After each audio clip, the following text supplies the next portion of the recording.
दोस्तों, किसी जमाने में हमारा भारत देश बहुत अमीर हुआ करता था। कहा जाता है कि भारत में इतना सोना था कि भारत के राजा, प्रजा, मंदिर, महल सोने से भरे रहते थे।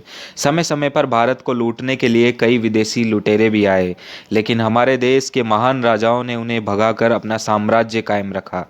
पर बदलते भारत में अंग्रेज आ गए और उन्होंने भारत में अंग्रेजी साम्राज्य खड़ा करके भारत को फिर से गुलामी की बेड़ियों में जकड़ लिया। इन विदेशियों को भारत से भगाने में भारत के कई योद्धाओं ने अपना जीवन कुर्बान किया। सैकड़ों हजारों कुर्बानियों के बाद माँ भारती को गुलामी की बेड़ियों से माँ भारती के वीर सपूतों ने आज़ाद करा दिया।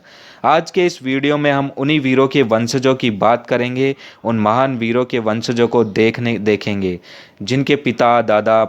उम्मीद है दोस्तों, माँ भारती के सच्चे देशभक्त इस वीडियो को लाइक जरूर करेंगे। चलिए शुरू करते हैं। सरदार भगत सिंह के वंशज।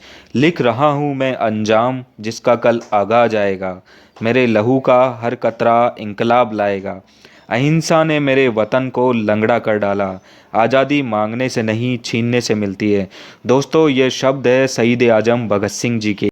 भगत सिंह जी का जन्म 27 सितंबर 1907 को गुलाम भारत में हुआ। गुलाम भारत के लायपुर जिले के बंगा में एक क्रांतिकारी सिख परिवार में हुआ था, जो अब पाकिस्तान में है। उनका पैतृक गांव खटगढ़ कला है, जो पंजाब, भारत में है। उनके जन्म के समय उनके पिता किशन सिंह, चाचा अजीत सिंह और स्वर्ण सिंह जेल में थे। बचपन से ही भगत सिंह ने क्रांति के मार्ग को चुन लिया था। जब भगत सिंह मात्र 12 साल के थे, तभी अंग्रेजों ने उनके सामने जलियांवाला बाग के मैदान में हजारों निरपराध भारतीयों को गोलियों से भून डाला। तभी भगत सिंह ने इंकलाब के नारे को बुलंद किया। क्रूर और हत्यारे अंग्रेज अधिकारी सैंडर्स को मारने से लेकर अंग्रेजी संसद में बम धमाके करने से लेकर भगत सिंह ने ऐसी कई क्रांतिकारी कारनामे किए जिससे अंग्रेजों के मन में खौफ बैठ गया, जिससे अंग्रेजों ने भगत सिंह को मात्र 23 साल की उम्र में फांसी की सजा सुना दी। वीर भगत सिंह की शहादत के बाद संपूर्ण भारत में क्रांति की एक चिंगारी जागृत हुई। युवाओं के प्रिय भगत सिंह जी के वंशजों को भारत के बंटवारे के बाद घर बार, खेत, जमीन, जायदाद सब पाकिस्तान से छोड़कर भारत आना पड़ा। भगत सिंह के 9 भाई बहनों का एक बड़ा परिवार था, जो हरियाणा और पंजाब में आकर बस गए। उनके भाई के वंशज आज भी हरियाणा में ही, जिनमें भगत सिंह के भतीजे बब्बर सिंह का निधन 2007 में हो गया। आज उनके पुत्र यादवेंद्र सिंह सिंधु हरियाणा में ही रहते हैं। सरदार भगत सिंह के नाम से कई संस्थाएं चलाते हैं। वही भगत सिंह जी की बहन प्रकाश कौर का निधन 2014 में हुआ। नेताजी सुभाष चंद्र बोस के वंशज। तुम मुझे खून दो, मैं तुम्हें आज़ादी दूंगा के नारे को बुलंद करने वाले महान क्रांतिकारी माँ भारती के वीर सपूत नेताजी सुभाष चंद्र बोस का जन्म 23 जनवरी 1897 को ओडिशा के कटक जिले में हुआ था। साल 1919 में गुलाम भारत में कलेक्टर के पद पर चयनित थे, लेकिन उन्होंने कलेक्टर की नौकरी यह कहकर लात मार दी कि अंग्रेजों का तंत्र भारत को लूटने के लिए बनाया गया है, मैं इसका हिस्सा नहीं बनूंगा। जिसके बाद नेताजी को 2 बार कांग्रेस का अध्यक्ष भी बनाया गया। पर नेताजी को गांधी जी की अहिंसा की बातें ठीक नहीं लगती थी और दूसरी तरफ भगत सिंह की फांसी रुकवाने के नरम रुख के कारण नेताजी का कांग्रेस से विश्वास उठ गया था। इसके बाद उन्होंने अलग अलग रास्ता चुना और कहा, शांति और अहिंसा से हुकूमतें कायम नहीं की जाती। नेताजी अंग्रेज़ों को चकमा देकर अफगानिस्तान होते हुए रूस और फिर जर्मनी जा पहुँचे, जहां उन्होंने विश्व के कई गद्दावर नेताओं से भारत की आज़ादी में शहादत मांगी। जर्मनी में ही नेताजी ने एक ईसाई लड़की से शादी कर ली। यहाँ से ही नेताजी समुंदर के रास्ते जापान, इंडोनेशिया और फिर सिंगापुर पहुँचे, जहाँ नेताजी ने अंग्रेज़ों से लड़ने के लिए आज़ाद हिंद फौज सेना का निर्माण किया। जय हिंद और दिल्ली चलो जैसे नारों की ललकार लगाई।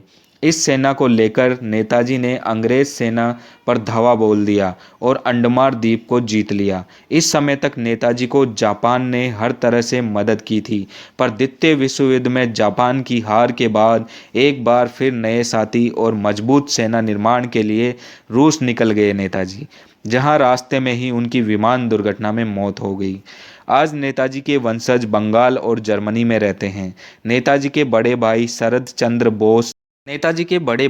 चंद्र बोस के पोते आज बंगाल में ही रहते हैं और बीजेपी के बड़े नेता हैं। वहीं उनकी ईसाई पत्नी से उनको अनीता नाम की बेटी हुई, जो वर्तमान में जर्मनी में ही रहती है। सरदार वल्लभ भाई पटेल के वंशज। आज का जो भारत हम देखते हैं दोस्तों, वो सरदार पटेल के बिना अधूरा होता। सरदार पटेल का जन्म गुजरात के नाडियाल में 31 अक्टूबर 1875 में हुआ था। सरदार पटेल भारत की जनता के एक चहेते नेता थे, साथ ही एक दमदार वकील भी थे। पटेल साहब का शुरुआती जीवन आज़ादी के संघर्ष में बीता। आज़ादी के बाद पटेल साहब आज़ाद भारत के प्रथम गृह मंत्री और उप प्रधानमंत्री बनाए गए। पटेल के ये पद ग्रहण करने के बाद सबसे पहले गुजरात के सोमनाथ मंदिर का पुनर्निर्माण करवाया। बाद में सरदार पटेल ने भारत की बिखरी हुई रियासतों को एक एक करके आज के अखंड भारत का निर्माण किया। साल 1950 में पटेल साहब का दिल का दौरा पड़ने से उनका स्वर्गवास हो गया। सरदार पटेल के एक बेटा दहाबाई पटेल और बेटी मणिबेन पटेल थी। मणिबेन पटेल आजीवन कुंवारी रही और भक्ति में ही जीवन बिताया, जबकि डायाभाई पटेल राजनीति से जुड़ गए। बाद में उन्होंने राजनीति त्याग कर मुंबई में एक बीमा कंपनी में नौकरी करना शुरू कर दी और 1975 में डाया भाई का निधन हो गया। डाया भाई ने 2 शादियां की थी, जिससे उन्हें 2 बेटे हुए, विपिन और गौतम भाई पटेल। आज गौतम भाई पटेल अपने बच्चों के साथ अमेरिका में रहते हैं, जबकि विपिन भाई स्वर्गवासी हो चुके हैं। सरदार पटेल के वंशजों ने अज्ञात कारणों से राजनीति से दूरी बनाए रखी। राष्ट्रपिता महात्मा गांधी। अगर हम बात करें बापू के वंशजों के बारे में, तो बापू के 4 बेटे थे और उनसे उन्हें 13 पोते पोतियां हुए, जो दुनिया के 6 अलग अलग देशों में रहते हैं और बहुत अच्छे अच्छे पदों पर नौकरियां कर रहे हैं। गांधी के परिवार के आज 154 वंशज जीवित हैं, जिनमें से गांधी के बड़े बेटे हीरालाल जी के वंशज आज भी अमेरिका में रहते हैं। उनकी बेटी मेघा गांधी अमेरिका की फिल्मी दुनिया से जुड़ चुकी है। धन्यवाद दोस्तों, इस वीडियो को ज़रूर लाइक कीजिए ताकि हमारी मेहनत सफल हो। अगर आप और इस तरह की और भारत के स्वतंत्रता सेनानियों के बारे में जानना चाहते हैं और इस तरह की और कहानियाँ जानना चाहते हैं तो कमेंट बॉक्स में ज़रूर दिखिए। तब तक के लिए जय हिंद, जय भारत।